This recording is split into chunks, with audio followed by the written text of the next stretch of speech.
Scoliosis જાગૃતિ માટે અમદાવાદમાં વિશેષ સેમિનારનું આયોજન. ગુજરાતમાં વધતી રીઢની સમસ્યાઓ પર નિષ્ણાંતોનો ભાર. સ્કોલિયોસિસ અંગે સમાજમાં જાગૃતિ ફેલાવવાના હેતુસર અમદાવાદમાં એક વિશેષ જાગૃતિ સેમિનારનું આયોજન કરવામાં આવ્યું હતું, જેમાં દેશ વિદેશના અગ્રણી સ્પાઇન સર્જનો એક મંચ પર એકત્રિત થયા હતા.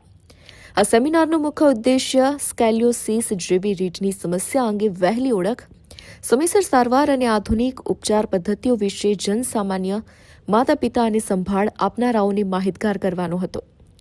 સેમિનારમાં ડોક્ટર અમિત ઝાલા, ડોક્ટર અજય પ્રસાદ શેટ્ટી, ટી. ડોક્ટર કે. વેણુગોપાલન મેનન, ડોક્ટર શૈશવ ભગતારે, ડોક્ટર શર્વિન શેઠ અને ડોક્ટર હૃદય આચાર્ય જેવા અગ્રણી સ્પાઇન સર્જનો હાજર રહ્યા હતા.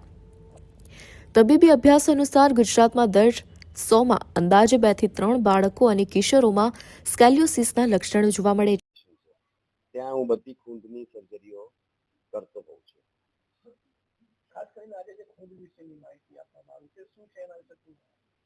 ખૂંદ વિશેની માહિતીમાં આ એક અવેરનેસ પ્રોગ્રામ છે, અથવા તો જનજાગૃતિનો પ્રોગ્રામ આપણે કહી શકીએ કે આપણા સમાજની અંદર અત્યારે આ ખૂંદ વિશે બહુ માહિતી કોઈને છે જ નહીં, અને એ માહિતી લોકો સુધી પહોંચે એને માટેનો આપણે આ અભિગમ એક કરીએ છીએ. અને એને માટે લોકો સુધી પહોંચી શકાય, કારણ કે અમે લોકો એકલે બધી જગ્યાએ પહોંચી શકીએ નહીં.